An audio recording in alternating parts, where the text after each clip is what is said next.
It is now 8:30. Denver 7 is following a few breaking stories for you. Firefighters are still cleaning up the aftermath of an explosion and fire on South Yuma Street early this morning. This explosion caused a fire that badly damaged one home and did a little bit of damage on the one next door. Denver7 reporter Lindsay Watts is the only one there live for us now. Lindsay, you talked to some of the residents.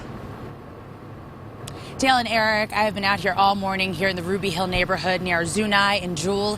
And as I've been talking to firefighters and neighbors, we have all just been saying the same thing. Thank goodness that nobody was seriously hurt this morning. Take a look at this house. Firefighters say the couple who lives here has a hot air balloon business, and they had some propane tanks in the van in front of the house. Something this morning caused those tanks to explode, and this is the result. Luckily, the couple was able to get out safely. And I'm here now with Tammy Abeda, who lives just 2 houses down. You said this explosion was so strong that the picture frames fell off your walls this morning. You ran outside your house. What did you see?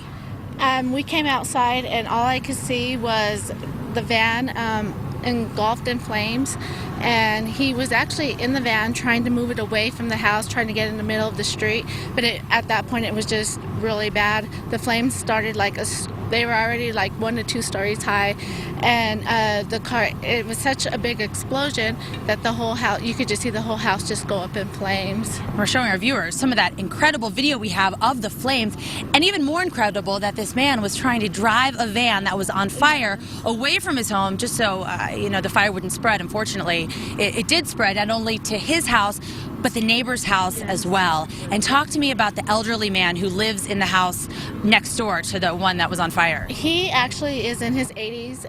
He is partially blind, and we were so worried because he was not coming out, and people were trying to knock on the door, and he was not coming out. So we were really afraid because we can hear his windows in his house exploding. So we were really afraid that he wasn't going to make it out okay. But when the fire trucks pulled up, we told them, we were like, he needs to get out. There's a man in the house, and they actually ran in and got him, and he was able to come out safely. And we can show you the damage that was done to his house next door. It was partially burned there, and you were telling me you think maybe he just didn't understand what was going on. He's partially blind and older.